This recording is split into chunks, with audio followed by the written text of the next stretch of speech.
Tony speaking. সব ঠিকঠাক আছে? হ্যাঁ স্যার, অর্ডার একদম সেফ। Okay sir.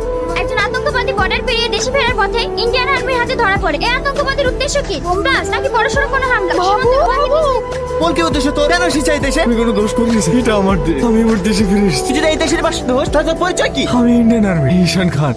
ঈশান খান? আপনি ওকে চেনেন স্যার? হ্যাঁ চিনি, আজ থেকে 20 বছর আগে ও ইন্ডিয়ান আর্মিতে ছিল। তাহলে ওভাবে চোরের মতো বর্ডার ফিরে আসলো কেন? ও আমাদের সঙ্গে বিশ্বাসঘাতকতা করেছে, শত্রু দলের সঙ্গে হাত মিলিয়ে আমাদের 5 জন সৈনিককে খুন করে পালিয়ে গিয়েছিল। না স্যার, আমি বিশ্বাসঘাতকতা করিনি। আমি এই দেশকে ভালোবাসি। ভালোবাসিস? দ্রোহী। দাঁড়াও টনি, ওর বিচার এই দেশের আইন করবে, ওকে কোর্টে চালান করো। তুমি আর্মিতে আছো তাই না?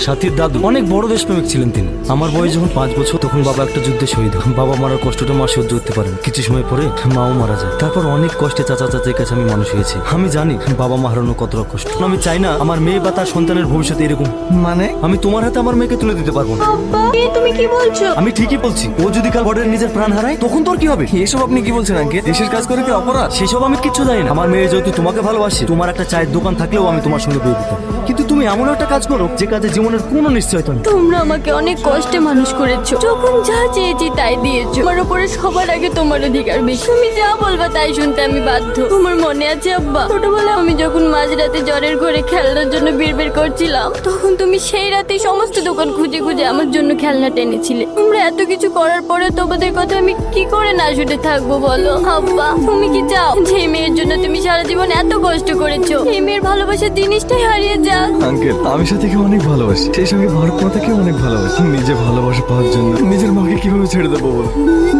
ছুটি আর কতদিন আছে? কেন আঙ্কেল? বিয়ের জন্য দিন তো ছুটি মতো করতে হবে তাই না? তাহলে হদি সাহেব বিয়েটা সেরে ফেলাই ভালো নাকি? হ্যাঁ হ্যাঁ, ক্যাপ্টেন ঈশান। রোহান, তুমি এখানে? আপনার জন্য একটা জরুরি খবর আছে। কি খবর? বর্ডারে হঠাৎ শত্রুদের হামলা করেছে।